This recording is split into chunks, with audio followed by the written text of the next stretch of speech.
What's up guys, VitalSyntax here, and this is another dual commentary I did with a guy named Storym4chine. He's another YouTuber who does Crysis 3 videos. If you guys want to check out his channel, I'll put a link in the description.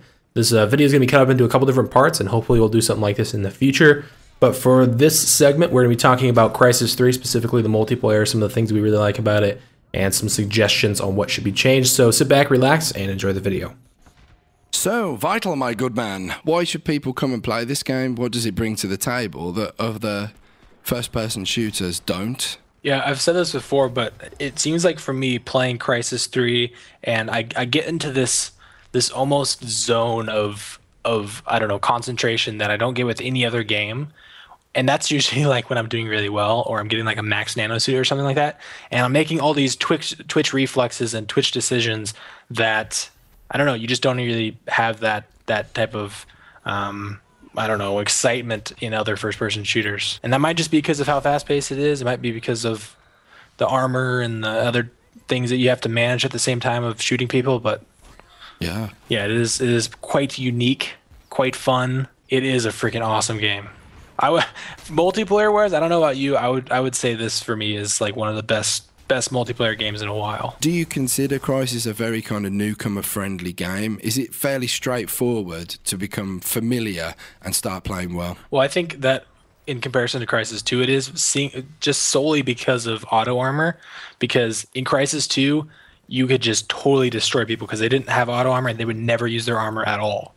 And although now that you have auto armor, I still think it is quite a learning curve, but it's not a difficult learning curve. It's not like a game like Counter-Strike or a game like, I don't know, Quake, where you have to be incredibly accurate. Yeah, if you get headshots and stuff, you're going to do really well, but I think it's more about just learning how to use your armor, your stealth, and your movement, and that's not nearly as hard as learning how to aim 100% precisely every time. If we were to compare Crysis 3 to other well-known and well-played titles such as Battlefield 3, what are the main differences right now? Battlefield right now has at least 20,000 people online right now, where Crysis that's on PC, and it's probably like 40 or 50 on the consoles.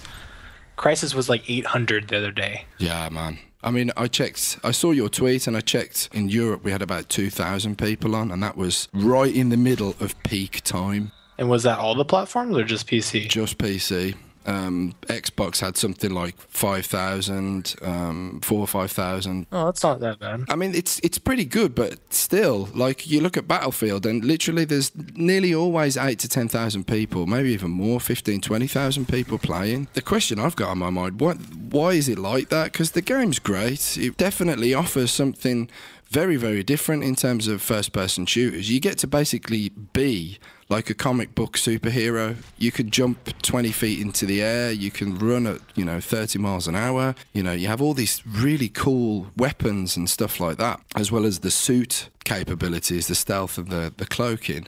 So why are people not really catching on with it? Well, it's definitely not because of the release frame time, because that's one of the mistakes I think Medal of Honor Warfighter did. They rushed the release. They released at the same time as Call of Duty, and that's obviously a huge competitor. They're in the same genre, and a lot of people didn't buy Medal of Honor partially because it sucked, but also because it was coming out at the same time. Whereas this game comes out, kind of in the dead zone. I think like right now or like during the summer are good times to release games that you don't want to compete with the AAA, Call of Duty or Battlefield or whatever. But I think one of the main reasons is because of Crysis 2, because of the lack of support for Crysis 2. Basically, after the game was released, the first DLC that came out for Crysis 2, nobody played it. And the game was dead almost instantly after the game had been out for a couple months. And I think a lot of people were worried about Crysis 3 doing the same thing, so maybe they were afraid to buy it. I mean, I have a couple friends that have told me that's exactly their situation. So yeah, I had the same thing, but I missed all of that because, as I've mentioned, Crysis 3 is the first Crysis multiplayer that I touched. I played the single player on Crysis 2 a little on Xbox, over a year ago at Christmas when I visited my family. But the multiplayers, I've completely missed them. So this is my first one. So when I was interested in it, I went onto the forums and I had a look around, and I did see this like posts of, I hope it's not like Crysis 2, the support wasn't good, the anti-cheat was virtually non-existent, and it appeared to me that after the multiplayer, after you could actually get to play the multiplayer, soon after that, all support was dropped, and it just turned into a barren wasteland of cheaters. Yeah, it was pretty bad.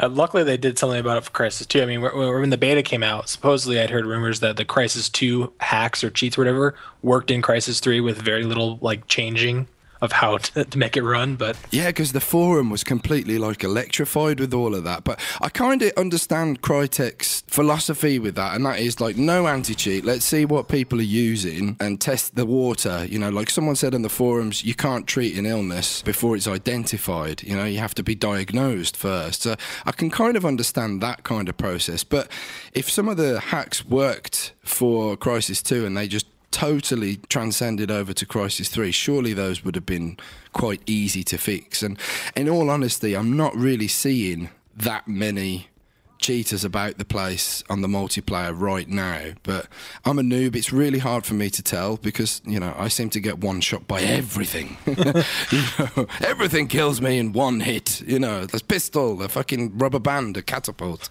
Catapult? Yeah. He's got a slingshot. It's a Black Widow. You're fucked. Yeah, that was another thing that sometimes I really don't know. Like with Battlefield, if I'm playing, I can smell a cheater a mile away. It's like one shot, LMG, PKP, you bastard, you know, you cheating bastard. But obviously with Crysis, I've never really played, so I don't really know whether it's my fault or just, you know, general suspicious deaths. You know, the kill cams aren't helping out anymore either because they're so laggy. If they worked properly, you'd be able to tell if a guy was using an aimbot or a wall hack or something, but they're just so bad. Is it Williamsburg or something like that? It's like a big harbour with a ship in the middle of it, and when the kill cam on that, whenever you die, your character model is just sliding around in this kind of stiff position. You know, like every time I get killed, that my character's doing that, and the arms are out to the side. Yeah, Maybe call it the Jesus pose. I think that might have to do with the pings too. At least it seems like even playing on US servers that are very close to where I live, the pings are never good. Is that the same way for you? I get very particular about ping. Like, it's my belief, it's like a religion almost. It's my belief that if you're on a server and you've got one player with bad ping, doesn't matter if he's on your team or on the enemy team, if that one player has a bad ping, that's when the crazy shit starts to happen. And it feels like Crysis 3 is a client-side hit detection kind of setup, the same that we had with the Battlefield, because Crytek have given no comment on it at all. There's been that question directly asked and they haven't really given any kind of direct answer to it. Part of me thinks client-side hit detection is very similar to Soviet communism. You have shitty ping, everyone have shitty ping. You know, everyone have shit time with crazy fucking hit reg and, you know, all weird stuff happening. Most of the time you've got folks from Saturn, Jupiter, different solar systems. You know, they've got like 500, 600, 700 ping. I mean, there's one guy had 999 ping. Generally speaking, you join a server, roughly everyone's got between like 57 and 100, but there's always one or two players with a really, really high ping all the time. And it's either like that or you join a server and everyone has like 200, 300, 400 ping. And that might be because of just how low the player count. Well, it's not incredibly low, but I mean, if you have a smaller player base, then you kind of have to have people from different countries, you know, getting together because there's not enough players from the same country. I don't know if this is too Adolf Hitler, but maybe give the people the option who are paying for servers to have like an auto kick for high ping function that they can turn on. Yeah, I'm actually running my own server and there is an option for that. There's a max ping limit you can set. Really? Now, see, that's great. I didn't know that because I haven't hired a server yet, but I think that's a really good option because when folks are paying, part of me thinks, well, you know, client-side hit detection's a great thing because it gives everyone a chance to play, but if your internet is like, you know, the tin cans and a piece of string thing and you just can't get a decent connection to the server, then maybe, you know, online multiplayers aren't the thing that you do in your spare time, you know, because it really does seem to fuck everyone else up pretty badly, you know. But then I'm no scientist, I'm not a telecommunications specialist. All I know is what it feels like when you're playing. You'll be having a great game, your aim will be dead on, you'll be getting kills, then all of a sudden, it's like someone walked in the room and took the biggest, nastiest fart, you know, and you're like, you're playing away and you're like, what the fuck? Oh my, who just shit? You know, that's what it feels like in Battlefield. Anyway, I know exactly when a high pinger has joined the server. You know, I can feel it in my water. If there is a function for servers to kick people at higher pings, it doesn't seem that many people are using it in Europe. There's actually quite a few like server controls that a lot of people don't know about, because you kind of have to know what the commands are. There's no graphic interface that you can just like tick or type in 300 max ping. You actually have to type it into a command line prompt.